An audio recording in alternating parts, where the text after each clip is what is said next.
Hey everyone, welcome back to our channel. Today, I've got a quick tutorial for you on how to overlay video using Davinci Resolve 18. Let's jump right in. First things first, make sure you've got your first clip already in Video 1. If you're unsure how to do that, we've got videos covering the basics on our channel. Once that's set, we're ready to move on. Next, grab the clip you want to overlay. In this case, I've got some sparks. Click and drag it over to Video 2. Make sure it's aligned with your main clip. Click on the overlay clip, then head over to the inspector.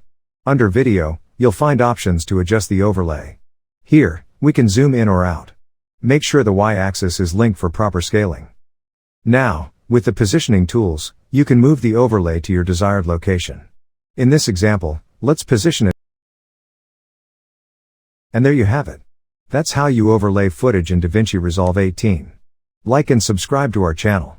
Thanks for watching, and have a fantastic day.